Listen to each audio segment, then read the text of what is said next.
भारत जितना बड़ा देश था, जितने रिसोर्सेज भारत के पास थे, ये हालात कभी नहीं होते। ध्यान नहीं दिया गया युवाओं पे, ध्यान नहीं दिया गया किसानों पे। कि बाप एक ऐसी चीज है जो खुद की जिंदगी से बेहतर चाहता है बच्चे की जिंदगी। चेयरमैन साहब का क्या कोई जवाब ढंग का उनके पास हो तो देकर दिखाएं। चेयरमैन है कि इन्विजिलेटर है? 45,000 रुपए में हम आपको एग्जैक्ट पेपर दे देंगे। सरकारी नौकरियां होती किस लिए हैं? तो वो सोचता है कि चलिए कुछ साल मेहनत कर लेता हूं, एक उम्मीद से सरकारी नौकरी की तैयारी में आता है तो पता चलता है यहाँ अलग तरीके का शोषण है, टॉर्चर है, नियोजित तरीके से सपनों को कुचल दिया जा रहा है कि बस एडुकेटेड जिसके अंदर फिट हो सके। भाई उसको सेंटर का दर्जा किसने दिया जिसके पास पावर बैकअप नहीं था? रोज आकर चेयरमैन साहब नोटिस जारी कर रहे हैं। दुख लगता है कि जिन लोगों को आपने इतना बड़ा बना दिया, जिनके पास आपके लिए 10 लाख रुपए नहीं है खर्च करने के, कि जो भी बच्चों की मदद करेगा उनके लिए स्वर्णिम वीडियो बनाई जाएगी स्पेशली। एक नोटिस में ये कहते हैं सेंटर 207 है, एक नोटिस में ये कहते हैं सेंटर 227 है, यानी 33 सेंटर आपने बाद में कैंसिल किए। स्टूडेंट को सेंटर से धक्के मार के किस तरीके से बाहर निकाला जा रहा है। ना वक्त नमस्कार का है, ना वक्त स्वागत का है, और मैं ये वीडियो भी बनाना नहीं चाहता, बट मैं देख रहा हूं कि सोशल मीडिया पे तमाम तरीके की बातें, तमाम तरीके की शंका, तमाम तरीके के डर विद्यार्थियों के मन में है कि क्या होगा आखिर, क्या सब शांत हो गया है, तरफ खामोशी है। मैं ये चाहता हूं, आप हमेशा से मुझे जानते हैं कि मेरा मकसद कभी ये नहीं है कि मैं चर्चा में हूं। मेरा मकसद सूरत को बदलना है, और मेरी ये खामोशी देखना किस कदर चीत्कार मचाएगी आगे आने वाले वक्त में। आप हैरान रह जाएंगे जान करके कि मैं उस वक्त में क्या कर रहा था। मगर मैंने आज फिर भी ये सोचा कि अगर आप यही चाहते हैं कि मैं वीडियो बना करके आप सबके दर्द को बयां करूं तो ठीक है, मुझे अच्छा लगेगा आपके लिए ये करना भी।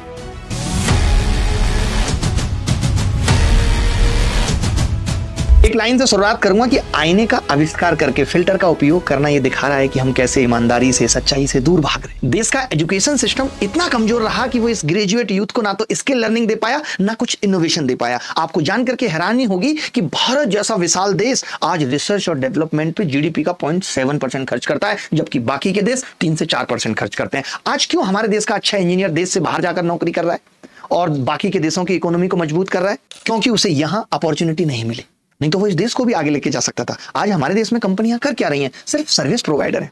आपने कभी सोचा कि हम क्यों माइक्रोसॉफ्ट जैसा कुछ नहीं बना पाए? आपने कभी सोचा कि हम क्यों टेस्ला जैसा कुछ नहीं बना पाए? आपने कभी सोचा कि हम क्यों एनवीडिया ग्राफिक्स जैसा कुछ नहीं बना पाए? आज हमारा देश दूसरे देशों के प्रोडक्ट पे डिपेंडेंट है। क्या ये अडानी अंबानी मिलकर के आप बता सकते हैं कि कोई ऐसा प्रोडक्ट बनाए होंगे जिससे बाकी के देशों पे भी डिपेंडेंसी हो? कल मैं अपने एक मित्र से बात कर रहा था, जर्मन में रहता है, ध्रुव राठी नहीं है, पहले बता देता हूं। उससे मेरी जब इस टॉपिक पे बात हो रही थी तो वो कह रहा था कि जो जर्मन में नाले हैं और नाले के ऊपर जो ढक्कन है, उस ढक्कन पे जब मैं मेड इन इंडिया देखता हूं पैदल चलते हुए तो मुझे खराब लगता है। वो वहां जॉब करता है। क्या हम मेड इन इंडिया क्यों किसी बड़ी चीज पे नहीं लिखवा पाए यार? और आज हमारे रेल मंत्री मेड इन इंडिया एप्पल बोल बोल के चिल्ला रहे हैं। कोई प्रोडक्ट जब मेड इन इंडिया बनता है तो वो सस्ता हो जाता है। क्या आईफोन सस्ता हुआ है? नहीं, लेकिन वो खुश हो रहे हैं। रेल मंत्री को जिस पे बात करनी चाहिए कि रेलवे लगातार पटरी से उतरी हुई है, रेलवे में वैकेंसी नहीं भरी जा रही है, इतने स्टाफ की कमी है, रेलवे वो ठीक तरीके से एग्जाम नहीं करा पा रहा है, एग्जाम कराने के बाद ठीक टाइम पे रिजल्ट नहीं निकाल पा रहा है, ज्वाइनिंग नहीं दे पाया, वो रेल मंत्री किस चीज पे बात कर रहा है? खुश हो जाइए, मोदी जी के नेतृत्व में एप्पल मेड इन इंडिया हो गया है। सेलिब्रेट करना चाहिए। इसके लिए तो एक बड़ी पार्टी होनी चाहिए जिसमें Jinping, Donald Trump, Elon Musk सबको आना चाहिए। नहीं, क्योंकि एप्पल मेड इन इंडिया हो गया है। देखूंगा मैं भी जब एप्पल अभी आएगा तो उस पर मेड इन इंडिया कहां लिखा है खोल करके। क्यों मैं ये रिसर्च और डेवलपमेंट वाली जो मैंने बात कही वो मैंने इसीलिए कही क्योंकि भारत ने ध्यान नहीं दिया। आज हमारे देश के बड़े बड़े उद्योगपति, चाहे वो अडानी हो या अंबानी हो, ये सरकार की नीतियों की वजह से अमीर बने हुए हैं। आज ये टॉप 10 से बाहर निकले, कल टॉप 100 से भी निकलेंगे। मैं ऐसे कई उद्योगपतियों को जानता हूं। आप जेपी साहब को ले लीजिए, जिन्होंने मायावती काल में अपने आप को इतना ऊपर पहुंचाया, और जब सरकार बदली तो आज जेपी साहब गायब हैं। कितनी कंपनियां उनकी दिवालिया घोषित हो गई। तो हमारे देश के तो उद्योगपति भी सरकार की नीतियों के भरोसे पल रहे हैं। एलन मस्क को मतलब नहीं है, वो चाहे डोनाल्ड ट्रंप आ जाए चाहे बाइडेन आ जाए, सब उसकी जी हुजूरी करेंगे, क्योंकि उसने दूसरे देशों तक को अपने प्रोडक्ट का डिपेंडेंट बनाया है। ये होती है एंटरप्रेन्योरशिप, वो नहीं जो अडानी और अंबानी इस देश में कर रहे हैं। मगर आपको ये सब कहां सोचने का वक्त है, कहां समझने का वक्त है? आपका तो खुद सारा वक्त रील स्क्रॉलिंग में जा रहा है। आपको ये सब चीजें बता ही नहीं जा रही, आपको ये सब कुछ पता ही नहीं। आपको बस इतना पता है यार सरकारी नौकरियां कम हो रही हैं, सरकारी नौकरियां कम हो रही हैं। अरे कम क्यों हो रही हैं? सरकारी नौकरियां होती किस लिए हैं? जो प्राइवेट कंपनियां उनके प्रबंधन के लिए। आज प्राइवेट इंडस्ट्री से लेकर के छोटी छोटी चीजों पे भी भारत की डिपेंडेंसी दूसरे देशों पे है। आज बांग्लादेश टेक्सटाइल में भारत से आगे निकल गया। हमारा यूथ यहां उसको करने के लिए कुछ नहीं है, और हम कहें कि हम कपड़ा बांग्लादेश से लेंगे क्योंकि वहां पे लेबर कॉस्ट कम है, और यहां लेबर को कॉस्ट ही नहीं मिल रही है। चलिए मान लिया जाए कि सरकारी नौकरियां कम है, तो क्या जितनी सरकारी नौकरियां हैं वो फेयर तरीके से भर्ती हो रही है? वो भी नहीं हो रही है। एक तो सरकारी नौकरियां नहीं है, ऊपर से भर्ती फेयर तरीके से नहीं है। तो मैं जानना चाहता हूं, सरकार से ये पूछना चाहता हूं कि आप किस आधार पे किसी बच्चे को 10th पास कर दे रहे हैं, आप किस आधार पे किसी बच्चे को 12th पास कर दे रहे हैं, किस आधार पे आप बीए करा रहे हैं और उसके बाद आप कहते हैं कि आपके पास स्किल नहीं है, स्किल हम अब देंगे। क्या स्किल देना बेसिक एजुकेशन सिस्टम का हिस्सा नहीं होना चाहिए था? मैं आपसे पूछना चाहता हूं, अगर आज देश में यह अपॉर्चुनिटी हो कि कोई स्किल सीख करके लाख 1.5 लाख रुपए कमा लेगा ग्रेजुएट होने के बाद, तो लोग नहीं देखेंगे सरकारी नौकरी की तरफ। और किसको सिक्योरिटी नहीं चाहिए? आज लोग कहते हैं कि सरकारी नौकरी क्यों? क्योंकि सरकारी नौकरी में जॉब सिक्योरिटी है। भाई आप एक बात बताइए, आप किसी बंदे को कहें कि आप 10 साल मेरे यहां काम करो, उसके बाद मैं आपको निकाल के फेंक दूंगा, तो कोई आपके यहां 10 साल काम क्यों करेगा? एक बार अगर कोई सांसद बन जाता है, एक बार कोई अगर एमएलए बन जाता है, तो उसकी परमानेंट पेंशन चलती है। उसकी सिक्योरिटी पे बात नहीं होगी। उसको सिक्योरिटी चाहिए। एक नेता जो हर एंगल से अपने 5 साल में इतना कमा लेता है, उसको सिक्योरिटी चाहिए, बट देश के युवा को सिक्योरिटी नहीं चाहिए। अग्निवीर 4 साल में बाहर कर देंगे, कॉन्ट्रैक्ट बेस पे नौकरियां लेके आएंगे। किसको आज जॉब सिक्योरिटी नहीं चाहिए? क्या सरकार ने प्राइवेट नौकरियों के लिए भी कोई गाइडलाइंस बनाई? और क्या प्राइवेट कंपनियां उन गाइडलाइंस पे चल रही हैं? आज हालत यह है कि एक युवा जो ग्रेजुएट होकर बैठा है, हमने इतने इंजीनियर्स पैदा कर दिए कि उसका 15,000 की नौकरी में ओवर टाइम करा करा के भी शोषण हो रहा है। तो कैसे वो सरकारी नौकरी की तरफ ना देखे? आज बीए पास करके आप कहां प्राइवेट जॉब 50,000 की पा सकते हैं? अरे बीए छोड़िए, आप 95% इंजीनियर्स ने कौन से स्किल सीख लिए और यहां इंजीनियरिंग के बाद कोई जॉब अपॉर्चुनिटी उनको मिल गई? वो खुद आकर एसएससी, बैंक, रेलवे की तैयारी कर रहे हैं। ऐसा क्यों हो रहा है? आपने सोचा कभी? अरे किसने उन इंजीनियरिंग कॉलेज को चलने दिया सालों तक, जो एक यूथ को कुछ सिखा ही नहीं पाए, कोई स्किल नहीं दे पाए हैं? सिर्फ उन्होंने 8 से 10 लाख रुपए वसूल के आपको एक डिग्री दे दी है, जिसका इस्तेमाल बस इतना है कि आप एसएससी का फॉर्म भरने में कह सकते हैं कि हम भी ग्रेजुएट हैं। 15,000 की जॉब नहीं मिल पा रही है। तो ये सरकार की जिम्मेदारियां नहीं थी? आज जिस तरीके से सीबीएसई बोर्ड है जो स्कूलों को एफिलिएट करता है कि स्कूलों में क्या पढ़ाया जाएगा, किस स्तर का पढ़ाया जाएगा, पेपर कैसा होगा, तो क्या इन इंजीनियरिंग कॉलेजों को उस तरीके से कंट्रोल किया गया जिन्होंने इतने इंजीनियर प्रोड्यूस कर दिए? तो ये सब जिम्मेदारियां सरकार की थी। आप मुझसे ये कह सकते हो कि आप सरकार सरकार कहते हो, मैं क्यों ना कहूं। आज से 12 साल पहले भी एम्स के बाहर उतनी लंबी लाइन लगा करती थी जितनी आज लगती है, बल्कि इनफैक्ट ज्यादा लगती है। दूर दराज से लोग रात के 3-3 बजे, 4-4 बजे एम्स के बाहर लेटे हुए कि हमारा नंबर आएगा। आपने देखे वो हालात? एक दिल्ली जैसी जगह जो देश की राजधानी है, वहां पे हम हेल्थ इंफ्रास्ट्रक्चर को इतना नहीं बढ़ा पाए कि बाहर से आकर के भी लोग इलाज करें। एक देश का बेसिक नींव होती है हेल्थ और एजुकेशन। एजुकेशन पॉलिसी सालों से वही चली जा रही है, कोई अपडेशन नहीं, उसके अंदर कोई स्किल लर्निंग नहीं, उसके अंदर कोई इनोवेशन नहीं। और हेल्थ का हाल आपको पता है कि आज अगर किसी के घर में कोई बड़ी बीमारी हो जाए तो लोग क्राउड फंडिंग करने लगते हैं। हमारे देश में इलाज ठीक से नहीं मिल पाता। एम्स में चाहे तो पता नहीं कितने महीनों बाद नंबर आएगा, जब तक तो प्राण पखेरु हो जाएंगे तब नंबर आएगा। और प्राइवेट में चला जाए तो लोग सब तक नहीं देते कि पहले बिल पे करोगे तब आपको आपके बाप की लाश मिलेगी। इससे ज्यादा दुखद और क्या हो सकता है? और ये आजादी का अमृत काल चल रहा है। अमृत काल की स्थितियां अगर ये है तो विषकाल की स्थितियां क्या होंगी वो आगे आने वाले वक्त में आप देखेंगे। इससे बुरा कुछ और नहीं हो सकता इस देश के युवा के साथ। अरे किसकी जिम्मेदारी थी जॉब क्रिएशन? कौन पैदा करता है ये अपॉर्चुनिटी? क्या आज का यूथ एक सरकारी नौकरी की तरफ देख रहा है क्योंकि उसके पास करने को कुछ नहीं है? तो वो सोचता है कि चलिए कुछ साल मेहनत कर लेता हूं। एक उम्मीद से सरकारी नौकरी की तैयारी में आता है तो पता चलता है कि यहां अलग तरीके का शोषण है, टॉर्चर है, नियोजित तरीके से सपनों को कुचल दिया जा रहा है, प्लान्ड वे में एकदम। कैसे बच्चों के भविष्य से खेला जा रहा है ये आपने देखा होगा कि एसएससी जैसे एग्जाम, जो कि इतने सारे लोगों का भविष्य जिस पे निर्भर होता है, 3 करोड़ से ज्यादा लोग एक साल में एग्जाम देते हैं, उसका टेंडर प्रोसेस को मैनिपुलेट करके एडुकेटी को एग्जाम कराने का ठेका दिया गया। एक वेंडर को इतनी बड़ी जिम्मेदारी देना जहां करोड़ों लोगों का भविष्य उस पर निर्भर करेगा और उसमें से सेलेक्ट होकर जो लोग जाएंगे उस पर देश का भविष्य निर्भर करेगा। आपने नीतीश राजपूत की वीडियो में देखा होगा कि कैसे नियम बदले गए, कैसे टेंडर की शर्तें ढीली की गई और एक छोटी सी कंपनी एडुकेटी को मौका दिया गया। वो कंपनी जो पहले अयोग्य जिसको बताया जाता था, अचानक उसको योग्य बना दिया गया। टेंडर में इतने लूपहोल्स कि कभी टर्नओवर की शर्त घटा दी गई, कभी स्टाफ की संख्या कम कर दी गई, कभी सर्टिफिकेशन के नंबर घटाए गए, कभी सब कॉन्ट्रैक्टिंग की छूट दे दी गई। यानी टेंडर ऐसे लिखे गए कि बस एडुकेटी जिसके अंदर फिट हो सके। और आज इसका खामियाजा कौन भुगत रहा है? बच्चे। सेंटर उनको दूर दूर मिल रहे हैं, सेंटर के अंदर वो चला जा रहा है तो सिस्टम बार बार क्रैश हो रहा है, पेपर लीक की खबरें आ रही हैं,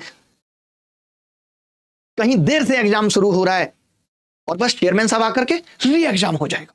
चिंता की बात नहीं है, री एग्जाम हो जाएगा। लेकिन मैं एक बात पूछना चाहता हूं, कि क्या री एग्जाम से मेहनत का समय लौट कर आ जाएगा? माँ बाप की उम्मीदें, किराए का पैसा, महीनों की तैयारी क्या दोबारा मिल जाएगी? सवाल यह नहीं है कि एसएससी की परीक्षा कौन करा रहा है, टीसीएस कराए या एडुकेटी। सवाल यह है कि कब तक बच्चों का भविष्य टेंडर के हिसाब से तय होगा, कब तक बच्चों के सपने भ्रष्ट सिस्टम के हाथों बंधे रहेंगे। आपने देखा कि एसएससी फेज 13 हो या एसएससी स्टेनो में, जहां इतनी बड़ी बड़ी गड़बड़ियां साफ दिखी थी, उसके बाद फिर ये सीजीएल 2025 में सेम वही हाल ये दिखाता है कि चाहे सरकार हो या आयोग हो, उसको आपसे कोई खास मतलब नहीं है। अभी भी हजारों की संख्या में बच्चे हैं जिनके एसएससी फेज 13 का एक एग्जाम तो हो गया था 12th बेस्ड, ग्रेजुएट लेवल नहीं हुआ, बार बार एसएससी को लेटर लिख रहे हैं, उस बच्चे का री एग्जाम नहीं हुआ। तो री एग्जाम ऐसा नहीं है कि री एग्जाम बहुत अच्छे तरीके से हो रहा है या एकदम फेयर हो जा रहा है सब कुछ री एग्जाम होने के बाद, उसमें भी बहुत सारी खामियां हैं। आज ऐसा लगता है कि एग्जाम कराना बस एक फॉर्मेलिटी है इनके लिए। चेयरमैन के मुंह से फेयर एग्जाम की बात मुझे मजाक लगती है। ये सेंटर्स हैं, ये देखिए, ये बिल्डिंग अभी बन के तैयार नहीं हुई है, लेकिन एक बस ये पोस्टर चिपक गया है, इससे ये एसएससी का सेंटर बन गया। वाह, कमाल है भाई। ये देखिए, ये सेंटर थे एसएससी के, ये मालाएं और लड़ी लगा दी गई क्योंकि ऊपर किसी की सगाई हो रही है और यहां किसी के सपनों का सब निकाला जा रहा है। ये देखिए, ये ऊपर स्पा सेंटर है कि पहले मसाज लीजिए और फिर नीचे एग्जाम दीजिए। ये देखिए बिल्डिंग, देखिए, ये स्थिति है एग्जाम सेंटर की। ये फेयरनेस है? मैं पूछना चाहता हूं चेयरमैन साहब से, लिटरली मजाक चल रहा है। हलवा है जहां 15-16 हजार वैकेंसी गिनती की है, वहां इससे ज्यादा बच्चों का एग्जाम कैंसिल हो जा रहा है और चेयरमैन को ये सब चीजें नॉर्मल लग रही हैं। कमाल है भाई। एसएससी जो एक इतना बड़ा एग्जाम कराने की जिम्मेदारी रखता हो, वहां पे सोचिए आप छोटे मोटे लोकल बिल्डिंग्स में सेंटर खोल दे रहे हो। कितना आसान है यहां से पेपर लीक होना, कितना आसान है यहां से सिस्टम के साथ छेड़खानी, बताइए। आज सीबीएसई हो, यूपीएससी हो, आईआईटी जेईई हो, ये हमेशा स्टैंडर्ड टेस्टिंग सेंटर्स में ही एग्जाम कराते हैं जहां सुरक्षा व्यवस्था भी मजबूत हो। आज परीक्षा केंद्र में सीसीटीवी हो, बायोमेट्रिक हो, फायर सेफ्टी हो, सिक्योर नेटवर्क, पावर बैकअप होना सबसे जरूरी है। बट आपने देखा होगा कई नोटिस में, मैं आपको दिखाता हूं, ये कह रहे हैं कि due to power backup exam cancel हो गया। भाई, उसको सेंटर का दर्जा किसने दिया जिसके पास पावर बैकअप नहीं था? आज आपको यह भी पता होगा, अगर आपने एसएससी फेज का एग्जाम दिया है और आप सीजीएल का एग्जाम दे रहे हैं, कि आज आपका जो कैमरा आपका लगा रहता था, वेब कैम, जो आपकी आंखों को देखता था कि आप सवाल सॉल्व कर रहे हैं या नहीं, या धीरे से आप किसी से बात कर रहे हैं, वो हटा दिया गया। बार बार मुझे एक ही लाइन याद आती है भाई साहब, कि मेरे गले में दर्द था, इन्होंने गर्दन उड़ा दी। एसएससी फेज में बच्चों ने चिल्लाया सर्वर स्लो है, सर्वर स्लो है। इन्होंने कहा कैसे स्लो है? उसकी एक दो जिम्मेदारियां कम कर देते हैं, चलिए कैमरा हटा देते हैं। अब आप पकड़ पाओगे? ऑनलाइन एग्जाम का मतलब यह होता था कि एक विद्यार्थी की पूरी लॉग इनके पास अवेलेबल होती थी कि कितने देर उसने अपनी गर्दन 90 डिग्री पे मोड़ी, कितनी देर 60 डिग्री पे मोड़ी। आज वो प्रूफ नहीं है इनके पास। होते तो ये भी कह देते चुनाव आयोग की तरह कि हम अपने देश की महिलाओं की वीडियो बाहर बाहर जारी कर दें। लानत है एसएससी पर और एसएससी के चेयरमैन पे। ऐसे रियायसी गेस्ट हाउस टाइप बिल्डिंग में जहां ना बिजली की व्यवस्था है, ना फायर सेफ्टी है, ये सीधे सीधे छात्रों की जानमाल की सुरक्षा से खिलवाड़ है भैया। आप कैसे एग्जाम ले सकते हो? मुखर्जी नगर में कोचिंग्स इसलिए नहीं चल सकती क्योंकि उनके हॉल में डबल एग्जिट नहीं है, फायर की सीधी व्यवस्था नहीं है, लेकिन एग्जाम हो सकता है सेंटर्स पे। वहां बच्चों की सुरक्षा, बच्चों की जान को कोई खतरा नहीं है। ये दोगलापन नहीं तो क्या है? मैं आपको बताता हूं, एसएससी का ही आरएफपी यानी टेंडर डॉक्यूमेंट कहता है कि परीक्षा केंद्रों में कम से कम 100-200 कंप्यूटर, सुरक्षित लैन, बैकअप पावर और 24/7 सीसीटीवी रिकॉर्डिंग होनी चाहिए। जबकि ये लोग, आपने देखा होगा एक दो सेंटर्स पे ये आपको प्रूफ देंगे जहां पे ये कहते हैं कि अच्छा एग्जाम शुरू हुआ है, ठीक है, शुरू होने के 5 मिनट बाद सीसीटीवी ऑन कर देना। सीसीटीवी का तो मतलब ही होता है 24/7। अब मैंने सोचा कि देखता हूं ये आरएफपी डॉक्यूमेंट क्या है। तो जब आरएफपी डॉक्यूमेंट मैंने देखा जहां पे लिखा हुआ था कि क्या क्या फंक्शनल रिक्वायरमेंट्स हैं, 21वें पेज पे मैं गया तो पता चला 21वां पेज ही नहीं है डॉक्यूमेंट में। मैंने दूसरे टेंडर का आरएफपी डॉक्यूमेंट देखा, वो तो सबका सेम होना चाहिए, तो पता चला कि उसको नॉन डिस्क्लोजर बता दिया गया है। एसएससी ये बता ही नहीं रहा कि सेंटर्स के पैरामीटर्स क्या होने चाहिए, वो आपको ऑनलाइन मिलेगा ही नहीं। और एसएससी डीओपीटी के अंतर्गत आता है और डीओपीटी खुद कहता है कि भैया भर्ती परीक्षाओं में सिक्योर एनवायरनमेंट जरूरी है, ऐसे छोटे ऑफिस गेस्ट हाउस में एग्जाम नहीं हो सकता। ये पूरी तरीके से इस कॉन्ट्रैक्ट का उल्लंघन है, लीगली भी ब्रीच है। आपने देखा होगा कि किस तरीके से लास्ट टाइम पे सिटी चेंज हो जाना, गुड़गांव से रोहिणी हो जाना, धनबाद से बोकारो हो जाना, ये छात्रों के अधिकारों का हनन है भैया। जहां छात्र दूर दराज से आते हैं, कई बार हजारों रुपए खर्च करके, और जब वो ऐसी जगह पहुंचते हैं तो पता चलता है एग्जाम पोस्टपोन हो गया। मेरी पॉलिटी की समझ कहती है कि आर्टिकल 14, आर्टिकल 21 का उल्लंघन है। अरे सुप्रीम कोर्ट ने कितनी बार कहा है कि भैया भर्ती प्रक्रिया में पारदर्शिता और निष्पक्षता संवैधानिक अधिकार है, संविधान ही अधिकार देता है। यानी हर जगह संविधान के साथ छेड़ा जा रहा है। राइट टू इक्वलिटी कानून के सामने सब बराबर है, हर नागरिक को इक्वल प्रोटेक्शन ऑफ लॉ मिलना चाहिए, ये सभी युवाओं का इक्वल राइट है। अगर कुछ छात्रों को अच्छे एग्जाम सेंटर मिल रहे हैं जहां एग्जाम स्मूथली चल रहा है, कुछ को ऐसे घटिया सेंटर मिल रहे हैं जहां एग्जाम या तो कैंसिल हो जा रहा है या पोस्टपोन हो जा रहा है या सिस्टम क्रैश हो जा रहा है, तो बताइए साहब आप, ये अनइक्वल ट्रीटमेंट है या नहीं? राइट टू इक्वलिटी कहां गई?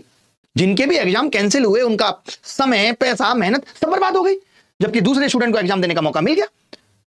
सुप्रीम कोर्ट ने एक केस में कहा था 1978 का, मुझे याद आ रहा है, Maneka Gandhi versus union of India, कि आर्बिट्रेरीनेस, एक तो मुझे इंग्लिश नहीं पढ़नी आती, इज एंटीथेसिस ऑफ इक्वलिटी, यानी गवर्नमेंट कमीशन का कोई भी आर्बिट्री एक्शन जैसे खराब सेंटर अलॉट करना या बार बार री एग्जाम कराना आर्टिकल 14 का वायलेशन है। आर्टिकल 21 कहता है कि right to life and personal liberty, वो भी विद डिग्निटी। सुप्रीम कोर्ट ने लाइफ की डेफिनेशन को बहुत ब्रॉड किया हुआ है, सिर्फ फिजिकल सर्वाइवल नहीं बल्कि dignity, safety, mental peace, fair opportunity भी लाइफ का हिस्सा है। जब स्टूडेंट महीनों सालों तैयारी करते हैं और सेंटर पर पहुंचकर एग्जाम कैंसिल हो जाता है तो उनकी डिग्निटी और मेंटल पीस दोनों प्रभावित हो रहे हैं। मजाक है ये कि जब आप चाहोगे तब एग्जाम कैंसिल कर दोगे? एक बच्चा इतनी दूर से आ रहा है, फिजिकल रिस्क अलग से ले रहा है, रुकने के लिए उसके पास पैसे नहीं है, आपका जब दिल कर रहा है तब एग्जाम कैंसिल, आपका जब दिल कर रहा है तब आपका सिस्टम फट जा रहा है। किसी को लैपटॉप पे एग्जाम देने का मौका मिल रहा है, किसी को सिस्टम पे एग्जाम देने का मौका मिल रहा है। कुल मिला के ये है, अगर मैं मोटा मोटा समझाऊं तो, कि आर्टिकल चाहे वो 14 हो चाहे 21, वो मिलकर ये कहते हैं स्टेट यानी एसएससी की ड्यूटी है कि एग्जाम सिस्टम फेयर हो, ट्रांसपेरेंट हो, इक्वल और डिग्निफाइड हो। जब ये ड्यूटी पूरी नहीं होती तो ये सीधे सीधे कॉन्स्टिट्यूशनल राइट्स का सीधा उल्लंघन है। एसएससी ने किस आधार पर वेंडर्स को चुना और किस आधार पे वो वेंडर जिनका कोई स्टैंडर्ड नहीं है उन सेंटर्स को चुन रहा है? सीख तो वो एसएससी से ही रहा है। जैसे माहौल में आज एसएससी का एग्जाम हो रहा है, क्या लगता है आपको, आपका रिजल्ट पे भरोसा कम नहीं हो रहा कि कितनी कट ऑफ जाएगी? बार बार कैंसिलेशन से कैरियर दांव पे लग रहा है भैया। और इससे भद्दापन क्या होगा? मैं तो बस एक बात कहता हूं कि हमारे लिए यह भी दुर्भाग्य की बात है कि हमें ये टीसीएस और एडीक्यूटी में घुसने की जरूरत पड़ रही है। हम क्यों घुसते? 2017 में किसी को नहीं पता था, लेकिन जब एग्जाम लीक हुआ तो लोगों के दिमाग में एग्जाम कौन करा रहा है? सिफी। आज से 4 साल पहले हम नहीं चिल्ला रहे थे कि हमें टीसीएस से दिक्कत है, हम कहते थे एसएससी से दिक्कत है। हमें मजबूर किया गया ये घुसने के लिए कि एग्जाम कौन करा रहा है। फिर भी 4 सालों में टीसीएस के साथ स्टूडेंट्स को एक तरह की स्टेबिलिटी मिली थी, लेकिन तब एसएससी के और भी ग्लिच थे, स्क्राइब का मामला था, नॉर्मलाइजेशन का मामला था और उस टाइम पे कुछ जगह रिमोट एक्सेस के मामले थे। लेकिन एडुकेटी के आते ही पहले दिन से ही कई सेंटर पर सिस्टम क्रैश हो रहा है, एग्जाम डिले, कैंसिलेशन, जितनी भी खराब सिचुएशंस हो सकती थी वो सब कुछ हुई। इसका मतलब ही है कि वेंडर ट्रांजिशन प्रॉपर्ली टेस्ट किया ही नहीं गया। और चलिए आपने एग्जाम से पहले नहीं किया था तो एसएससी फेज 13 और स्टेनो में तो आप कर चुके थे, उसके बावजूद आपने इस पे भरोसा जता दिया कि ये 28 लाख बच्चों का एग्जाम ठीक तरीके से करा पाएंगे? बताइए। और चेयरमैन का सिंपल एक कहना है, हम सब ठीक कर रहे हैं, सब ठीक कर रहे हैं, री एग्जाम हो जाएगा। सुनने में आसान सोल्यूशन लगता है, लेकिन स्टूडेंट की ग्राउंड रियलिटी देखें। री एग्जाम का मतलब फिर से वही जर्नी, वही स्ट्रेस, वही खर्च। कई स्टूडेंट बेचारा डेली वेजर बैकग्राउंड से होते हैं, जिनके पिताजी रोज 400-500 रुपए कमा के लेके आ रहे हैं। एक एग्जाम देने का मतलब उनके लिए बहुत बड़ी चीज होती है, ट्रैवल कॉस्ट से लेकर के साइकोलॉजिकल प्रेशर से लेकर के। एग्जाम के दिन आदमी का कॉन्फिडेंस पीक पे होता है और जब उस दिन पेपर कैंसिल हो जाए तो वो उस मेंटल बैलेंस को तोड़ देता है। आप तो कह देते हैं री एग्जाम हो जाएगा, और री एग्जाम में भी बहुत बच्चे फेज 13 में भी आज हैं जिनका री एग्जाम नहीं हुआ, होना चाहिए था। री एग्जाम में आपको पता ही नहीं चलेगा कि किसके साथ अन्याय हुआ, किसके साथ नहीं। कितने सारे बच्चे ऐसे थे जो ये कह रहे थे मेरा एग्जाम ठीक हुआ है, मुझे री एग्जाम की जरूरत नहीं है। कितने सारे ऐसे थे जो ये कह रहे थे हमने री एग्जाम की शिकायत की थी, हमारा री एग्जाम नहीं हुआ। तो क्या ये सही है री एग्जाम? देखिए, री एग्जाम देना एक फॉर्मल सॉल्यूशन हो सकता है, लेकिन अगर स्टूडेंट के एंगल से देखें तो ये पूरी तरीके से इनजस्टिस है। क्यों एक बच्चा 2 बार मेंटल ट्रॉमा फेस करे जबकि उसकी कोई गलती नहीं है? क्यों करे वो? सोचो, एक बच्चा महीनों मेहनत करता है, दिन रात पढ़ाई करता है और एग्जाम के दिन वो सुबह 4-5 बजे उठकर सेंटर तक पहुंचता है। कई बार 100-200 किलोमीटर से भी ज्यादा दूरी पे लोग सेंटर दे देते हैं, बस, ट्रेन, ऑटो बदलकर सेंटर पर पहुंचते, उसे बता दिया जाता है आज एग्जाम कैंसिल है, री एग्जाम होगा। ये बच्चों के भविष्य के साथ मजाक नहीं है, जो ना सरकार को दिख रहा है और ना आयोग को। अरे ये लाखों बच्चों के कैरियर यानी पूरी जिंदगी का सवाल है। तुमने इसे एक कंप्यूटर लैब एक्सपेरिमेंट बना दिया। जिस दिन एग्जाम होता है उस दिन अलग लेवल की एनर्जी होती है। क्या वो एनर्जी वापस होती है बच्चे के अंदर? गलती सिस्टम करे, सजा बच्चा देगा। औकात है तो कर दीजिए कि जिसका भी एग्जाम कैंसिल हुआ है उसको पूरे में पूरे नंबर मिलेंगे, फिर उसका पास हो गया है, ये कर दीजिए। क्यों दोबारा टेस्ट दे? वो गलती तो आपकी है ना। अरे वेंडर लगातार फेल हो रहा है, रोज आकर चेयरमैन साहब नोटिस जारी कर रहे हैं। ऐसा लग रहा है कि चेयरमैन का काम इस वक्त चेयरमैन ही है ही नहीं, सिर्फ वेंडर को बचाने की कवायद है। मैं तो ये सोचता हूं कि जो वेंडर किसी को करोड़ों रुपए एक शिक्षक को ऑफर कर सकता है लोधी होटल में बैठकर, क्यों नहीं बचाएंगे चेयरमैन साहब? उसको हक बनता है उनका। रोज नए नए नोटिस निकाल करके कि नहीं हम सब ठीक कर देंगे। नोटिस में यह भी डाल देते कि यह सेंटर कैंसिल हुआ तो हमने एडुकेटी पे 15 करोड़ का यहां पे जुर्माना दिया है, यहां हमने 30, अगला पेपर कैंसिल हुआ 30 करोड़ का जुर्माना देंगे, अगला कैंसिल हुआ 60 करोड़ का जुर्माना देंगे। मगर ये क्या कर रहे हैं? Teachers, social media, content writers, content creators, ये आकर अगर बता देंगे सोशल मीडिया पे कि पेपर में गलत सवाल पूछे गए तो आप पे जुर्माना होगा 1 करोड़ का। वेंडर पे नहीं। एक नोटिस वेंडर के लिए भी निकाल देते, औकात थी आपकी तो लिख देते कि ये वेंडर जितनी गलतियां कर रहा है इसका हिसाब देखिए कितना बढ़ता जा रहा है। थी आपके अंदर हिम्मत, निकाल देते एक नोटिस। और एक नोटिस ये निकाल देते कि री एग्जाम का खर्चा ये वेंडर देगा, एसएससी पहली बार इतिहास में ट्रेवल अलाउंस देगा, मेंटल हैरासमेंट कॉस्ट देगा। इसका हिसाब देगा कोई, या इससे सिर्फ बच्चा सफर करेगा या फिर उसके शिक्षक उसकी मदद करेंगे? मैं ये नहीं कह रहा हूं कि एग्जाम कैंसिल हो पर री एग्जाम ना हो, बट गलती आपकी, और आप इतने नॉर्मल तरीके से कह जाते हैं और री एग्जाम कोई दिक्कत नहीं। क्या टेस्टिंग की थी आपने? आपने तो सीधे टेस्टिंग बच्चों पे कर दी थी वेंडर की, और उस टेस्टिंग में भी जब वो वेंडर फेल हो गया उसके साथ आप लगातार चले जा रहे हैं। इसीलिए हमारा शक होता है आप पे, इसीलिए हम चिल्लाते हैं आप पे आके कि आपके आंखों पे ऐसी पट्टी बंधी हुई है जो देख ही नहीं पा रही है, जो सिर्फ बचाने पे लगी है। जैसे ऐसा नहीं लगता कि कोई बाप अपने बेटे को बचा रहा हो, जैसे आज के दौर में गडकरी साहब अपने बेटे को बचा रहे हैं, शाह साहब अपने बेटे को बचा रहे हैं, राजनाथ साहब अपने बेटे को बचा रहे हैं, सब अपने बेटे को बचाने में लगे हुए हैं। जो नहीं बचा रहे उनके पास बेटा नहीं है, पत्नी नहीं है, बेटा नहीं है, नहीं तो वो भी बचा रहे होते। यही तो भाई भतीजावाद है जिसके खिलाफ ये लड़ाई थी और जिसकी वजह से सरकारें बदली गई थी। क्या बदला? कुछ भी नहीं। फेल हो रहा है वेंडर तो लो से जुर्माना और 2 स्टूडेंट को कंपनसेशन। आप तो क्या कर रहे हो? बार बार उनके सपने कुचल दे रहे हो। ये बहुत हो गया, ये सब चीजें एकदम बर्दाश्त से बाहर है। आपको ये समस्या जितनी सुलभ बाहर से दिखती है ना उतनी है नहीं। मैं बता दूं बच्चों को भी, ये कई सालों का नतीजा है। खुद समझदार है जो देख सकते हैं कि कैसे एडुकेटी को लाया गया और अब उसे कैसे बचाया भी जा रहा है। बात बात पे नोटिस निकाल के दिखाया जाता है नहीं नहीं नहीं सब चंगासी, सब अच्छा चल रहा है। मुझे ऐसा लगता है एसएससी एग्जाम आज किसी सर्कस से कम नहीं है। जितनी घटिया मजाक आपके साथ हो सकती है वो सब कुछ हो रहा है। हम सोचते थे देश आगे जा रहा है, यही तो लगता था देश आगे जा रहा है। डिजिटल इंडिया का दौर है, 2047 में हम विकसित हो जाएंगे। क्यों? क्योंकि 1947 में आजाद हुए थे तो 100 साल में विकसित हो जाएंगे। क्यों? उससे पहले विकसित होने का मनाही थी कि 100 साल से पहले विकसित नहीं हो सकते। 2039 में भी हो सकते थे चाहते तो, लेकिन कोई रोड मैप नहीं है हमारे पास विकसित वाला। हम अपनी तुलना करते हैं नेपाल से, हम अपनी तुलना करते हैं पाकिस्तान और श्रीलंका और म्यांमार से, देख के खुश होते हैं भारत बहुत आगे निकल गया, भारत की इकोनॉमी बहुत आगे। तुलना करिए ना फ्रांस से, तुलना करिए दुबई से, तुलना करिए यूएस से। अब आप कहेंगे यूएस तो बहुत पहले आजाद हो गया था। क्यों? कोई पहले आजाद होने से उसकी ग्रोथ ये मान ली जाए कि ये बाद में आजाद हुआ तो इसकी ग्रोथ नहीं होगी। आज 22 साल के लड़के देख लीजिए, 8,000 10,000 करोड़ की कंपनी बना गए जेप्टो, और 59 साल का बंदा आज भी एक पौवा पी के सो रहा है। तो इससे कोई मतलब नहीं है कि दुनिया में कौन पहले आया, इससे कोई मतलब नहीं है कि कौन पहले आजाद हुआ। आज चाइना की ग्रोथ देख लीजिए, खूब आगे बढ़ रही है। बट हम इसी में खुश हैं कि हमारे प्रधानमंत्री साहब चाइना और रसिया के प्रधानमंत्री के साथ मुस्कुरा रहे हैं। एक पार्टी में मिल करके या एक जगह बैठ करके मुस्कुराना ये दिखाता है कि अब चाइना भारत के अंदर बहुत रोजगार पैदा कर देगा, रूस भारत के अंदर बहुत रोजगार पैदा कर देगा। अरे भैया, कभी संसद भवन में जाकर देखिए, लंच ब्रेक में ये नेता भी आपस में बैठ के ऐसे ही मुस्कुरा रहे होते हैं और इनके संबंध क्या है ये मायने रखता है। लेकिन आज हमारी गोदी मीडिया ने क्या किया है, उस मुस्कुराने को ही ये मान लिया जाता है कि देखिए हमारे संबंध कितने अच्छे हैं। मैंने तो राहुल और मोदी साहब को भी एक साथ मुस्कुराते हुए देखा है।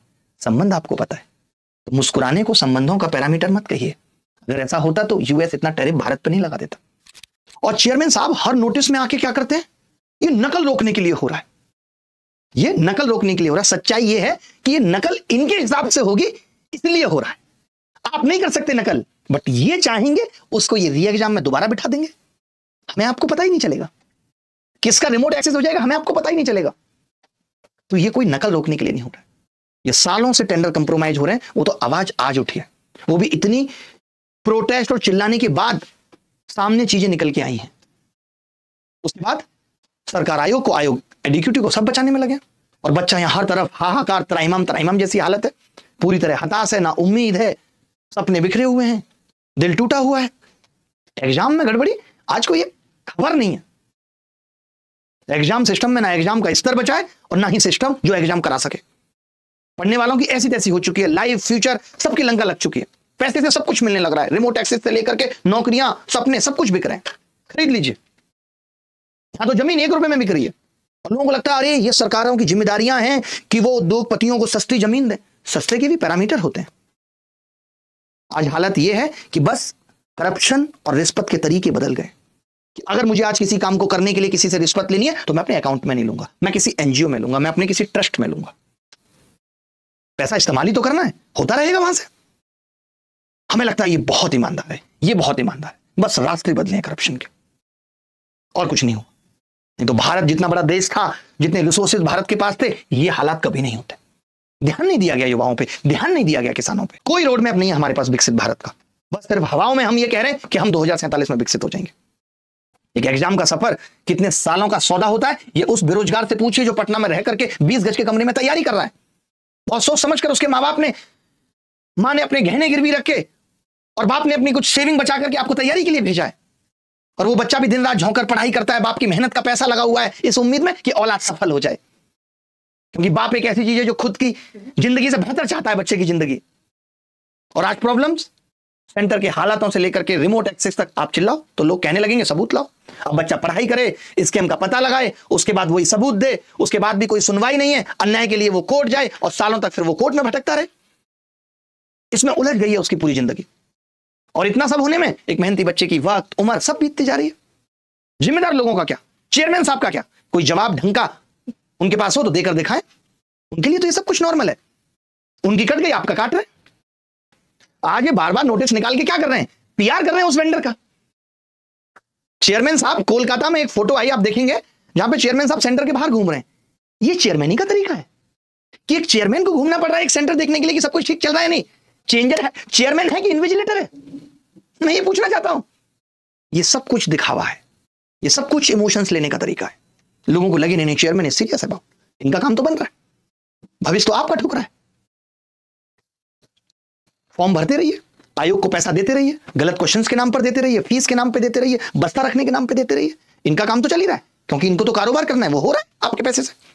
आप पहुंचे हजारों रुपए लेके सेंटर्स पे और वापस लौट आइए, क्योंकि एसएससी ने एक नोटिस चिपका दिया था, पेपर कैंसिल हो गया। और कई बार ऐसे मोड पे भाई साहब खुद से भरोसा उठने लगता है यार, कि जहां मेहनत का मूल्यांकन ना हो पा रहा हो, जैसे जैसे उम्मीद रखता है एक एस्पिरेंट कि अब ठीक होगा कुछ, वो भागने लगता है इन सब चीजों से। उसे लगता है कि नहीं यार अब छोड़ देना चाहिए सब इस मोड पे। बहुत सारे सवाल मेरे खुद के मन में है, मन आता है, दुखी है, सच के लिए लड़ना, झूठ के खिलाफ लड़ना, सरकारों से लड़ना, आयोग से लड़ना, लड़ाई और मुश्किल हो जाती है, मगर आखिरी में जीत होगी। मुझे ये पूरा भरोसा है कि हम जीतेंगे।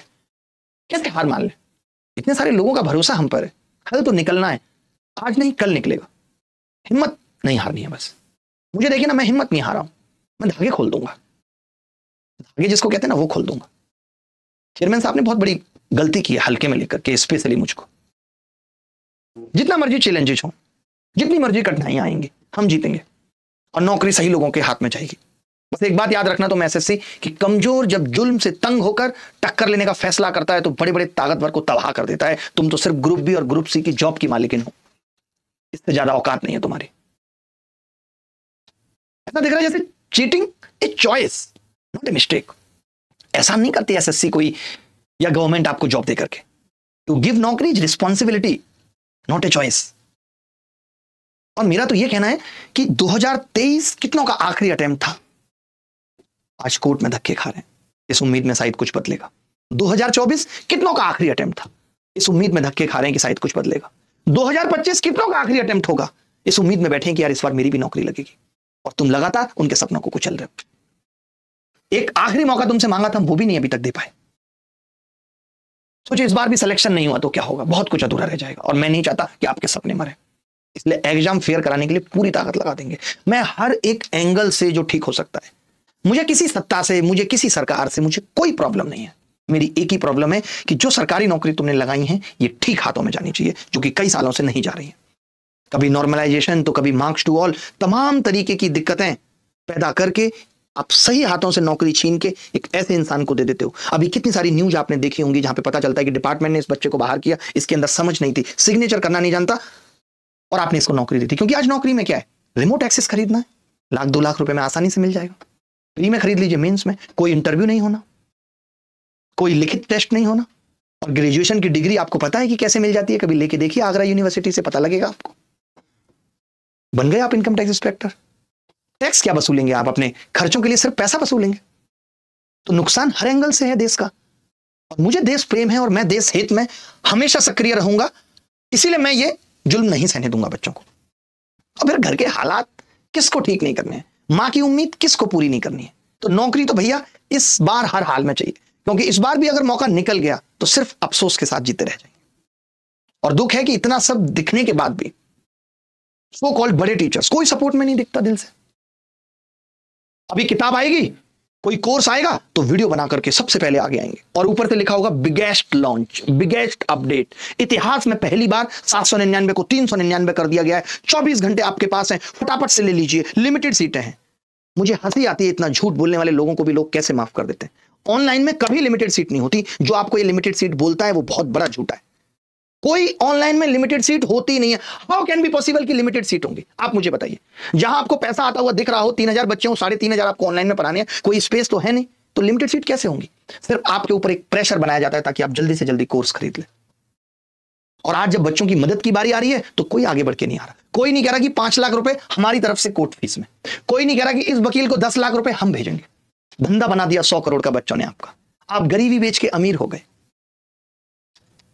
बच्चों से भी कहना चाहता हूं, आप मेरे कहने पर मत जाइए।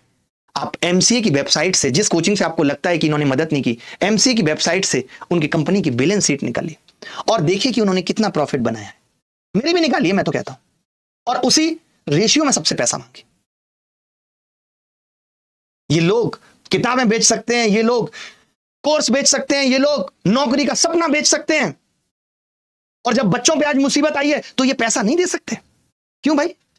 मेरे अंदर इतना साहस नहीं है। आप कहते हैं कि आप हमसे पैसा ले लीजिए। नहीं, मैं तो आज कभी ये नहीं कहने आया कि लिमिटेड सीट है और कोर्स की फीस इतनी कम हो गई है, ये कोर्स अभी ले लीजिए, 48 घंटे या 3 घंटे बाद इसकी फीस बढ़ जाएगी। मैं कभी ये भी नहीं कहने आया। मैं तो जब आया हूं कभी तो ये भी कहा होगा कि ये नंबर है, अगर आपके पास पैसे नहीं है, आप मजबूर हैं, तो इस नंबर पर मैसेज करिएगा, आपको फ्री कोर्स मिलेगा। मैं नहीं आया कभी ये कहने, मैंने नहीं बेचे कभी सपने। मैं आपसे कैसे पैसा ले सकता हूं? मेरे अंदर उतना साहस नहीं है। जहां तक होगा मैं लड़ूंगा, जितना होगा मैं लड़ूंगा। आपकी दया से भगवान ने मुझे और भी रास्तों से जो पैसा दिया है मैं लगाऊंगा। 2 साल से मेरा वक्त उतना अच्छा ना रहा हो, आगे फिर अच्छा आएगा, आपकी दुआएं रहेंगी तो। दुख लगता है कि जिन लोगों को आपने इतना बड़ा बना दिया, हर एंगल से बना दिया, आज उनके पास आपके लिए 10 लाख रुपए नहीं है खर्च करने के लिए, 15 लाख रुपए नहीं है। आगे बढ़ के वो ये नहीं कह सकते कि ये एक हियरिंग सर हमारी तरफ से कर लेना और मुझे पैसा नहीं चाहिए। मैं तो जो भी मदद करेगा सीधा वकील की इनवॉइस जाएगी, उसको देना है पैसा। आप उतना भी नहीं कर रहे, कोई आगे बढ़ के नहीं आ रहा मदद के लिए। जबकि 1 महीने से मैं ये बोल रहा हूं, व्हाट्सएप पे मैसेजेस किए, जिस ग्रुप में टीचर्स हैं उस ग्रुप में मैसेज किए, किसी ने ऐसे थंब नहीं बनाया कि कोई थंब भी बना देता, कोई दिल भी बना देता, कोई हाथ भी जोड़ देता कि नहीं नहीं हम हैं, आप लड़िए। और जब आज बच्चे संकट में, आप बनाइए, आप हाइप बनाकर वीडियो करिए, फोमो क्रिएट। आप नहीं करेंगे, आप अब नहीं बताएंगे आप आकर के कि हम इतना कंट्रीब्यूशन देंगे। सच्चाई तो यह है कि स्टूडेंट के हक में वास्तव में बोलने के लिए कोई आगे आ ही नहीं रहा है टीचर, क्योंकि बच्चे बस जिंदगी से, बच्चे या उनकी जिंदगी सिर्फ व्यवसाय करने के लिए है कि धंधा बनाएंगे हम इनसे, लेकिन इनको कभी मदद की जरूरत पड़ेगी तो हम आगे नहीं आएंगे। अब बात है कि लड़ाई कहां तक पहुंची और कैसे आगे जीती जाएगी। आप सबको पता है कि एसएससी के रिफॉर्म्स को लेकर के ऑलरेडी एक पीआईएल सुप्रीम कोर्ट में है, और जब इतने इश्यूज और प्रूफ अनफेयरनेस के सामने हैं तो उन सबको कलेक्ट किया गया है और उन सबको इकट्ठा करके एक एप्लीकेशन मूव की जाएगी जिससे कि एक अर्ली हियरिंग हो, क्योंकि 2025 सीजीएल हमें फेयर कराना है और उस हर एक हद तक जाना है। मैंने पहले कभी नहीं कहा इस तरीके से कि टीचर्स मदद करें, पैसा दें। इस बार इसलिए कहना जरूरी है क्योंकि सुप्रीम कोर्ट लास्ट सीढ़ी है, वहां से हारना आप बर्दाश्त नहीं कर पाएंगे, वहां से जीतना ही एकमात्र रास्ता है, क्योंकि सुप्रीम कोर्ट से हारने के बाद सारे रास्ते खत्म हो जाते हैं। अगर आप आज यहां ताकत नहीं लगा पाए तो शायद हम कभी रिफॉर्म्स करा पाएंगे। एसएससी हो या इनके चेयरमैन, झुकना पड़ेगा। गुनाहों का भंडाफोड़ होगा। आज भले ही चेयरमैन साहब खूब नोटिस निकाल लें, सेंटर्स पर घूमकर सोच रहे हैं कि बच्चे इमोशनल होकर माफ कर देंगे, भूल जाइए साहब, मैं कह रहा हूं आपसे, भूल जाइए। चेयरमैन साहब सोच रहे हैं कि एक नोटिस निकाल देंगे, 2 सेंटरों पे घूम लेंगे और बच्चे इमोशनल होकर सब भूल जाएंगे। लेकिन एक बात समझ लीजिए, ये एग्जाम स्टूडेंट्स के लिए सिर्फ एक पेपर नहीं है, उनकी जिंदगी का सवाल है, और उनकी जिंदगी का सवाल है, और उनको इस चीज का भी मलाल है कि कैसे उनके भविष्य के साथ आप मुस्कुराते हुए खेल रहे हैं। माफ नहीं कर पाएगा ये बच्चा जब तक न्याय नहीं मिलेगा, जब तक सिस्टम नहीं सुधरेगा, जब तक एग्जाम सम्मान के साथ नहीं होगा। सिर्फ आपके ये विजिट और नोटिसों की कोशिशों से तो बच्चा नहीं बदलेगा। लॉजिक मैंने एक नोटिस में पढ़ा चेयरमैन साहब का कि डिले हो जाएगा एग्जाम अगर हम वेंडर को बदलते हैं तो। देखिए, रिक्रूटमेंट एग्जाम का सबसे बड़ा प्रिंसिपल होता है फेयर और सिक्योर प्रोसेस। अगर वेंडर ही कंप्रोमाइज्ड है तो जल्दी एग्जाम लेना स्टूडेंट के लिए कोई सोल्यूशन नहीं, बल्कि और रिस्क है। अगर एडिक्यूटी को हटाने से एग्जाम डिले होगा और ना हटाने से जो करोड़ों बच्चों का फ्यूचर बर्बाद हो जाएगा, उसका क्या, उसकी कीमत बहुत कहीं ज्यादा है। तो ये डिले का एक्सक्यूज देकर अनफेयर एग्जाम लेना कॉन्स्टिट्यूशनल भी और मोरली दोनों तरीके से गलत है। अगर किसी वेंडर के चेंज होने से एग्जाम डिले होता भी है तो क्यों कमीशन एक टाइम बाउंड प्लान नहीं बना सकता कि आपको सिर्फ 2-3 महीने ही सफर करना पड़ेगा और हम 2-3 महीने में सब कुछ ठीक कर लेंगे। स्टूडेंट इतना 2-3 महीने का डिले सह लेगा भैया, पर उनका साल बर्बाद हो, लास्ट अटेम्प्ट वालों का भविष्य बर्बाद हो, ये री एग्जाम कैंसिलेशन और सिस्टम फेलियर तो नहीं होगा। डिले से सिर्फ टाइम खराब होगा 2-3 महीने का, लेकिन गलत वेंडर से जिंदगी खराब हो जा रही है बच्चों की। तो मैं फिर से आपसे ये बात कहना चाहता हूं, रिक्वेस्ट करना चाहता हूं मैं आपसे कि आप इतनी जल्दी बेचैन मत होइए। मैं आज देखता हूं कोई ग्रुप बना देता है, आप उसमें पागलों की तरह लगे रहते हैं कि शायद सॉल्यूशन निकलेगा, नहीं निकलेगा। आप ग्रुप्स में कमेंटबाजी करके सोचते हैं सॉल्यूशन निकलेगा, नहीं निकलेगा। आप मेरा यकीन मानिए, मैंने दुनिया देखी है, बिना स्वार्थ कोई साथ आता ही नहीं, आता ही नहीं है। मुझे आज आपने उम्मीद दिखा दिखा के इतना मजबूत कर दिया है कि मुझे कुछ नहीं दिखता, मुझे दिखता है कि यार इतने लोगों की उम्मीद है, ये टूट जाएगी अगर मैंने ये लड़ाई नहीं लड़ी तो। इसीलिए मैं अपनी ताकत झोंक रहा हूं। तो प्लीज ये ग्रुप से अपना माइंडसेट बदल देना, इन सबसे कुछ नहीं होगा। अभी एनालिसिस बंद है तो लोग निकल गए छुट्टियों पे, हम ही तो यहां बैठ के ऐसी तैसी करा रहे हैं, प्रूफ इकट्ठा करने से लेके सब। लोग तो पहाड़ों पे फोटो शूट चल रहे हैं लोगों के। तो बताओ आप कोई अगर है ऐसा साथ। मुझे सोचिए, मेरा आज इतना छोटा लेवल हो गया है कि आज कोई एक शिक्षक मैसेज करके नहीं कहता कि नहीं नहीं भाई आप टेंशन मत लीजिए, हम मदद करेंगे। सबको पता है। सबसे बड़ी प्रॉब्लम क्या है कि लोगों को लग रहा है हम पैसा देंगे तो क्रेडिट नहीं मिलेगा। अरे भाई, स्पेशली मैं कह रहा हूं, इस चैनल के माध्यम से मैं स्पेशली लिख के दे रहा हूं, कहिए तो स्टाम्प पेपर पे, एफिडेविट पे लिख देता हूं कि जो भी बच्चों की मदद करेगा उनके लिए स्वर्णिम वीडियो बनाई जाएगी स्पेशली कि भाई ये थे जिन्होंने आपकी मदद की थी, आप आगे तो बढ़िए। लेकिन क्या है ना, बात कुछ ऐसी है कि आज किसी को एक केला भी देना हो ना, तो जब तक रील या शॉर्ट नहीं बनेगी मजा नहीं आता। आज लोग कंबल दान करने का भी वीडियो जारी करके बताते हैं कि हमने इतना किया है, और लॉजिक बड़ा अच्छा देते हैं, इसलिए ताकि और लोग भी करें। सोचिए, वो तो उसकी मजबूरी है जो कंबल ले रहा है, नहीं तो कह भी सकता है भाई साहब कैमरा बंद कर लीजिए वरना अपना कंबल ले जाइए।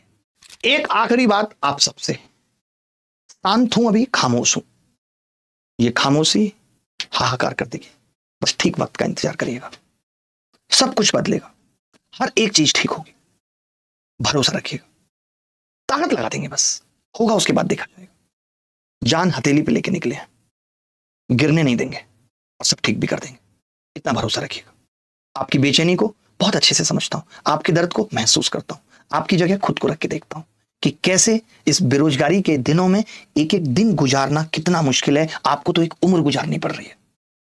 आपके हर एक दर्द को महसूस कर सकता हूं मैं खुद उस दौर से निकला हूं। मैं ये समझता हूं कि कैसे आप आज अपने माँ बाप से आंखें मिलाने लायक नहीं। हर कोई कह देता है कि कुछ लोग तो सेलेक्ट हो ही रहे हैं, तू उसमें क्यों नहीं हो पाया। मैं कहना चाहता हूं उन माँ बापों को भी कि ऐसा नहीं है कि आपके बच्चे को कुछ नहीं आता, आपका बच्चा इंटेलिजेंट नहीं है, बस इस सिस्टम ने उसको दबा रखा है। जिस दिन ये सिस्टम कुचला जाएगा बच्चों के सपनों की जगह, तब आपका बच्चा हीरो बनकर निकलेगा। तो भरोसा रखिए आप भी अपने बच्चे पर, और आप अपने आप पर भी भरोसा रखिए। जो लोगों को लग रहा है कि सब कुछ ठीक चल रहा है, चेयरमैन साहब ने ये कह दिया कि नहीं नहीं नहीं बस 25 सेंटरों पे एग्जाम कैंसिल हुआ है, जबकि एक सेंटर तो ऐसा है जिसपे सारी शिफ्ट कैंसिल करी गई है, 36 की 36 शिफ्ट। और चेयरमैन ने नोटिस में क्या है लिखा है कि सिर्फ 25 शिफ्टों पर अभी तक एग्जाम कैंसिल हुआ है। एक और कमाल की बात देखिए, इनके नोटिस में क्या लिखा हुआ है कि 4 दिन में 3 लाख बच्चों का एग्जाम हो गया है, और अभी 11 दिन बाकी है, 28 लाख लोग हैं, 11 दिन में ये 25 लाख लोगों का एग्जाम ले लेंगे। कमाल है भाई, कौन सी गणित से लेंगे, मेरी गणित से तो बाहर है। यानी कि ये नोटिस भी इतनी जल्दी में निकाल रहे हैं कि एक नोटिस में ये कहते हैं सेंटर 260 है, एक नोटिस में ये कहते हैं सेंटर 227 है, यानी 33 सेंटर आपने बाद में कैंसिल किए हैं। तो आपने ये क्यों नहीं बताया नोटिस डाल के, आपने तो सिर्फ एक सेंटर के बारे में बताया है। कब कौन सा सेंटर ये कैंसिल कर दे रहे हैं, कब किस सेंटर पे किस बच्चे का री एग्जाम हो जाएगा, हमें आपको खबर नहीं लगेगी। हमें तो जब रिजल्ट आएगा प्री का और उसमें लिखा होगा 170 कट ऑफ गई है, तब आप देखेंगे हाय राम मेरे हाथ में तो कुछ भी नहीं रहा। अगर रिमोट एक्सेस नहीं है तो कैसे एसएससी फेज में इन बच्चों के मार्क्स 50 आ गए, वो भी जी के जीएस में। खुद परमार करके नहीं आएंगे, मैं आपको बता दूं, 50 में 50, और ये बच्चे लेके आ रहे हैं। तो ये एग्जाम के साथ छेड़खानी नहीं है, बताओ। और अभी भी बच्चों ने लगातार बताया कि भाई एग्जाम में मेजर इशू है क्या। एक तो वही कि पूरा एग्जाम सेंटर इंफ्रास्ट्रक्चर, आपने देखा अभी सर्वर इश्यू, एग्जाम टाइम पे शुरू नहीं हो रहे, एग्जाम सेंटर लास्ट टाइम में चेंज हो जा रहे हैं, माउस की प्रॉब्लम है, एग्जाम यूआई की प्रॉब्लम है, और कैमरा नहीं है, वेबकैम क्यों नहीं है भाई। सेंटर पूरी तरीके से मिसमैनेज हो रखा है, कभी भी एग्जाम कैंसिल हो जा रहा है। जो एग्जाम 55 मिनट में मिल रहे हैं किसी को, तो किसी को 75 मिनट उस एग्जाम में मिल जा रही हैं। आप ये देख सकते हैं कि CGL 2025 tier 1 exam multiple centres पे कैंसिल हुआ है। ये 12 सितंबर की बात थी। उसके बाद 12 सितंबर को जो एग्जाम कैंसिल हुआ था वो ये इतने सारे सेंटर थे जिन पे एग्जाम कैंसिल हुआ था। 13 सितंबर को यहाँ एग्जाम कैंसिल हुआ था। 14 सितंबर को यहाँ एग्जाम कैंसिल हुआ। तो 2025 CGL में इतनी शिफ्ट्स पे एग्जाम कैंसिल हुआ है और एक सेंटर है जिसपे 36 की 36 शिफ्ट कैंसिल कर दी गई हैं। ये सब नोटिस आप सबके सामने हैं। कभी किसी बच्चे को सिटी, एक और बहुत बड़ा आपको बताता हूं कि इन्होंने एक फीडबैक का लिंक दिया था कि आप अपना फीडबैक यहां दे सकते हैं। उस फीडबैक में हर बच्चे को, चाहे उसका पेपर लास्ट वाले दिन क्यों नहीं है, तो भी ये पता लग जा रहा था कि उसका सेंटर कहां है। ये क्या कहते हैं कि हम पहले नहीं बताते, लेकिन इनका टैग का इतना बड़ा फेलियर है कि फीडबैक वाले ऑप्शन में जाके बच्चे को पहले ही पता लग जा रहा था कि उसका सेंटर कहां है। इसका प्रूफ भी मैं आपको दूंगा। और पता है ऐसे में होता क्या है ना, हर कोई सोचता है कि यार बहती गंगा में हम भी हाथ धो लेते हैं। तो ऐसे भी तमाम खबरें निकल के आई कि ये एक बार कोड है, इस पे आप हमें भेजिए 45,000 रुपए में हम आपको एग्जैक्ट पेपर दे देंगे। ये सब बातों का ऐसा कोई प्रूफ नहीं मिला। ये आपको मालूम ही होगा कि आज भारत का साइबर क्राइम में जो रैंकिंग है वो कितनी ऊपर चली गई है। यानी भारत बहुत ही अच्छा कर रहा है साइबर क्राइम में। उसी का ये नतीजा है कि जहां लोगों को मौका मिलता है लोग साइबर क्राइम स्टार्ट कर देते हैं। ये आपको कह देंगे 45,000 में पेपर दे रहे हैं, ये आप कहोगे मुझे 2 क्वेश्चन भेज के देखा, ये कहेगा चल 5 तो दे दे, आप 5 दे दोगे, उसके बाद ये आपको ब्लॉक कर देगा। तो आपसे विनती है ऐसे किसी की भी बातों में ना आए, ये पूरी तरीके से फ्रॉड है। पहले पेपर के सवाल आने का अभी तक ऐसा कोई प्रूफ कहीं नहीं है। ये सिर्फ पैसा कमाने के लिए आपके साथ किया जा रहा है। तो प्लीज इन सब बातों से बचिए, ठीक है। एग्जाम पेपर लीक या पेपर से पहले क्वेश्चन आने की ऑलमोस्ट सारी खबरें फेक है। जो स्थिति पहले थी आपने देखा होगा जब हमने कहा था कि बाउंसर से पिटवाया जा रहा है बच्चों को, सेम इससे ज्यादा और जाती क्या होगी इस देश के नागरिक के साथ। बस आज तो SSC का सेंटर बनने के लिए ये हो गया है कि 10 कंप्यूटर रख लो, जगह कैसी भी हो, और आप SSC का सेंटर चला सकते हैं। इतना ही पैरामीटर है। कोई बैंक गारंटी, जिस तरीके से SSC ने एडुकेटी से 50 करोड़ रुपए की बैंक गारंटी लिया है, पैसा लिया है कि अगर आपने सही तरीके से एग्जाम नहीं कराया तो ये जब्त कर लिया जाएगा। क्या SSC ने एडुकेटी से पूछा कि उसने सेंटर से किस बात की गारंटी ली है कि अगर कोई सेंटर गलत करता हुआ पकड़ा जाता है तो उसको क्या सजा मिलेगी? वो तो नाम बदल करके फिर अपना सेंटर चालू कर लेता है। देखिए, प्रॉब्लम आप सबने बहुत देख ली और इसमें कहीं कोई दो राय नहीं है कि एग्जाम ठीक तरीके से नहीं हो रहा है। इतनी शिफ्ट का एग्जाम कैंसिल होना ही नहीं चाहिए, क्योंकि वैकेंसी जहां 14,000 हो और वहां आप 28 लाख लोगों में अगर 10% यानी 3 लाख लोगों का एग्जाम भी दोबारा करा रहे हो तो वो पूरी तरीके से अनफेयर हो जाता है। और मेरी माननीय सुप्रीम कोर्ट से भी ये विनती है कि उनको इस मामले में इंटरवीन जल्दी से जल्दी करना चाहिए। जिस तरीके से SSC बच्चों के भविष्य के साथ खेल रहा है, इससे ज्यादा दुर्गति एक छात्र जीवन में कोई नहीं हो सकती जो SSC कर रहा है। तो आप भरोसा रखिए, चिंता मत करिए और ये मत सोचा करिए कि कोई शांत बैठ गया है, वीडियो नहीं बना रहा है तो शायद अब हमारा क्या होगा, कोई आगे बढ़ के नहीं आ रहा है। कई लोगों को ये भी डाउट है कि शायद प्रोटेस्ट चलता तो शायद चीजें सही हो जाती। सर ने वीडियो बनाया था, मैंने प्रोटेस्ट खत्म होने के 8 बजे प्रोटेस्ट खत्म हुआ था, मेरे खत्म होने के रात को 11:30 बजे यानी 3.5 घंटे बाद मैंने वीडियो जारी किया था। ये आपको पहले बता देता हूँ। आप शायद ये भूल जाते हैं कि 4 अगस्त को DOPT में मिलने के बाद जो एक उम्मीद निकली थी कि 1 हफ्ते बाद फिर मिलेंगे, वो उम्मीद इसलिए टूट गई या वो लोग इसलिए नहीं मिले क्योंकि उससे पहले उस मीटिंग को लॉलीपॉप और चाय की चुस्की करार दिया गया था। तो आप वो बातें भूल जाते हैं, इसलिए शायद आपको याद नहीं रहता है। और आप ये मत समझिए कि DOPT का एक नोटिस आया था कि उन्होंने उस नोटिस में उन्होंने ये नहीं लिखा था कि टीचर्स की लड़ाई की वजह से हम ये कर रहे हैं। उन्होंने ये लिखा था कि टीचर्स का अपना पर्सनल हित है, इसीलिए वो प्रोटेस्ट करा रहे हैं। तो थोड़ा नोटिस को पढ़ा करिए। आप सरकारी नौकरी लेने जा रहे हैं, लेकिन मैं समझता हूं कि आप इतने बेचैन होते हैं तो आप कुछ भी कहने लगते हैं। मैं आपकी उस बात को भी जस्टिफाई कर देता हूं। आप 2 शब्द खराब भी कहते हैं, मुझे लगता है कोई बात नहीं, अभी आप परेशान हैं। परेशान आदमी अगर गलत भी कहे तो सुन लेना चाहिए। तो इस दौर में मैं वही कर रहा हूं कि आप परेशान हैं, आप मजबूर हैं, आप हताश हैं, आप कुछ भी कह सकते हैं, मुझे खराब नहीं लगता। जब मैं आपके लिए कुछ कर पाऊंगा और आपकी जीत होगी और आपको भी सिलेक्शन मिलेगा, मैं तब आपसे ये कह लूंगा यार आपने उस वक्त सही से हमसे बात नहीं की थी। मोदी जी का जन्मदिन भी है और उन्होंने इतनी उम्मीदें इस देश के युवाओं को दी थी और वो उम्मीदें पूरी नहीं हो पाई। तो उनको मालूम तो चलना चाहिए कि कैसे देश का युवा बेरोजगारी के दौर से गुजर रहा है, कितना परेशान है, कितना दुखी है, अपने मन की व्यथा किसी को कह भी नहीं पा रहा। आज आपने देखा कि कैसे ट्विटर पर 2 चीजें ट्रेंड कर रही हैं, राष्ट्रीय बेरोजगार दिवस और चेयरमैन रिजाइन दो। क्योंकि इस आदमी से SSC हैंडल नहीं हो सकती, ये बात तय, ताकि चेयरमैन तक भी ये बात पहुंचे कि बच्चे उनकी सर्विसेज नहीं चाहते, उनकी सर्विसेज से दुखी हैं बच्चे। और प्रधानमंत्री साहब को हम ये बताना चाहते हैं कि आज देश का बेरोजगार युवा आपसे आज भी उम्मीद की नजर से देख रहा है। हो सके तो कुछ उसके लिए जाते जाते कर जाओ साहब। कोशिश करिए शांत रहने की, आपके पीछे बहुत कुछ हो रहा है और भगवान ने चाहा तो हम लोग जरूर कुछ ना कुछ अच्छी चीजें हासिल करके लेके आएंगे। ख्याल रखिएगा, धन्यवाद।